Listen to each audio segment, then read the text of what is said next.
সকালে উঠলে সবারই মনে হয় যে সকাল তো হয়ে গেছে, কিন্তু কি নাস্তা মানে কি টিফিনে খাবো।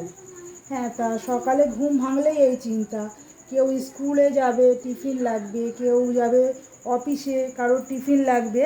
তার জন্য দেখো আমি প্রথমেই নিয়ে আসছি এটা এক বাটি, এটা হলো চালের গুঁড়ো। আমি চালের গুঁড়োটা এক বাটি নিয়ে নিয়েছি। আর এটা নিয়েছি আমি দেখো ময়দা এক বাটি ময়দাও নিয়ে নিলাম। আমি সকালবেলা একটা খুব জলদি মানে খুব তাড়াতাড়ি করে একটা নাস্তা তৈরি করব, এই জন্য আমি এটা চালের আটা নিলাম খানিকটা, আর এটা এক বাটি ময়দা নিয়ে নিলাম। নিয়ে আমি এতে খানিকটা নুনও দিলাম। নুন দিচ্ছি আমি এতে প্রায় হাফ চামচ নুন দিয়ে দিলাম, হাফ চামচ নুন। আর এতে একটা আমি ডিমও ফাটিয়ে দেবো একদম, দেখো এটা হলো কাঁচা ডিম, আমি একদম এতে ফাটিয়ে দিয়ে দিচ্ছি। ডিমটাও ফাটিয়ে দিলাম। আর এটা প্রায় 10 মিনিটে টিফিনটা তৈরি হয়ে যাবে একদম। ভালো করে ডিমটা মাখিয়ে নিচ্ছি আমি এতে।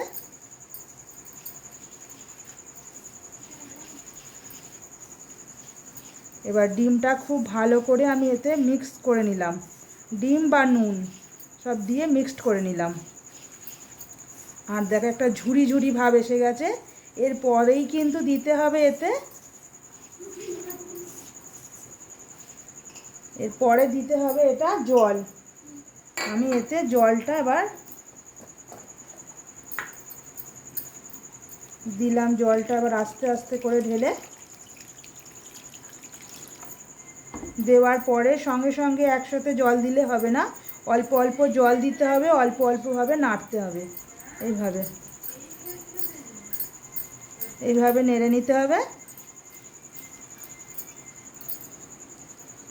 আরও একটু জল দিচ্ছি আমি, যেন এই গোলাটা কিন্তু খুব পাতলা হয়। যত পাতলা হবে তত টিফিনটা বলতে নাস্তাটা খুব তাড়াতাড়ি হবে, আর খেতেও ভালো লাগবে, আর সুস্বাদু হবে। এই জন্য আমি অল্প অল্প করে জল দিয়ে এইভাবে গুলছি।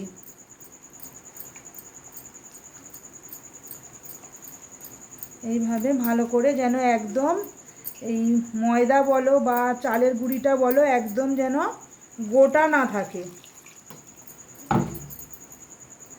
তা আমি সকালবেলায় জন্যই টিফিনটা বানিয়ে ফেলছি তাড়াতাড়ি করে। খুব ভালো করে এইভাবে গুলে নিতে হবে।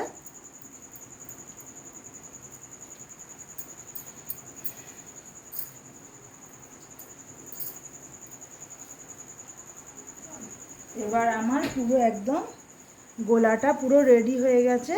আর গোলাটা দেখছো একদম এইভাবে আমি খুব পাতলা করে গুলে নিয়েছি, খুব পাতলা। আর এইটা দেখছো এরকম পুরো একদম যেরকম ফ্যান টাইপের হয়, এইভাবে আমি আস্তে করে গুলে নিয়েছি সব।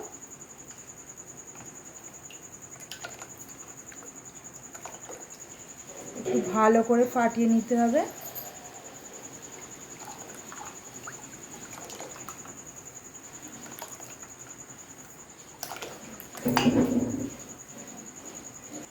এবার আমি একটা প্লেন তাওয়া বসিয়ে নিয়েছি। তাওয়াটা বসিয়ে আমি ভালো করে এটা মুছে নিচ্ছি আর কি। আর এটা হলো যেটা প্লেন যে কালো লোহার তাওয়া হয়, ওতেই কিন্তু করলে খুব ভালো হয়। এবার কিন্তু আমার তাওয়াটা গরম হয়ে গেছে। আমি দেখো এটা পাশে রিফাইন তেল, যেটা সাদা তেল রিফাইন তেল, ওটা আমি পাশে রেখে দিয়েছি। একটা ছোট বাটিতে নিয়ে নিয়েছি, আর চামচে করে আমি দিয়ে নিলাম। তেলটা দিয়ে আমি পুরো চাটুটাই তেলটা লাগিয়ে নিচ্ছি। এবার কিন্তু আমার চাটুটা কিন্তু খুব হিট হয়ে গেছে। আমি এতে এবার দিয়ে দেবো যে আমি গুলে রেখেছিলাম। এটা দেওয়ার সাথে সাথে একটু গুলে গুলেই দিতে হবে, নাহলে কিন্তু এটা ঘন ঘন বসে যায়, যেহেতু চালের আটা আছে এই জন্য। আমি এটা দিয়ে দিচ্ছি এইভাবে।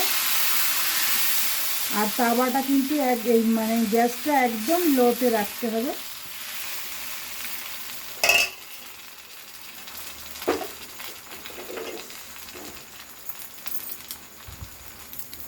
দেখতে হবে যে যখন ভাজা হয়ে গেছে, এটা মানে তলা এক পিঠ হয়ে গেছে, তখন এই সাইডগুলো এইভাবে উঠে যাবে।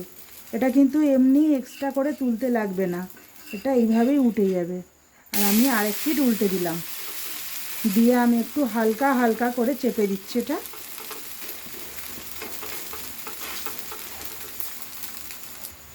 আমার কিন্তু আরও অপর জিপটা পুরো ভাজা হয়ে গেছে, দেখো এইভাবে একটা ভাজা ভাব এসে গেছে। তা আমি এটা তুলে নিচ্ছি একটা প্লেটে।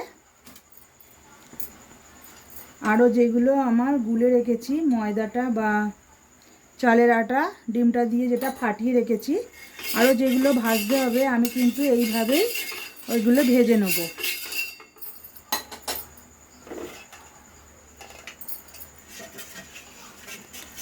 আমি এর আগেও বলেছি, এখনও বলছি যে যখনই মানে তাওয়ায় আমি দেবো তার আগে কিন্তু আমাকে এটা একটু নাড়িয়ে চাড়িয়ে নিতে হবে।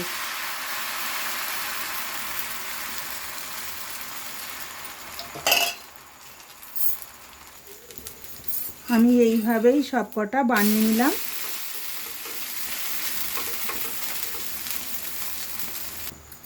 আমি এইভাবেই সব নাস্তাটা রেডি করে নিলাম। আর কেমন লাগলো বন্ধুরা, আমার চ্যানেলটা ভালো লাগলে একটা লাইক একটা শেয়ার করে রাখবেন।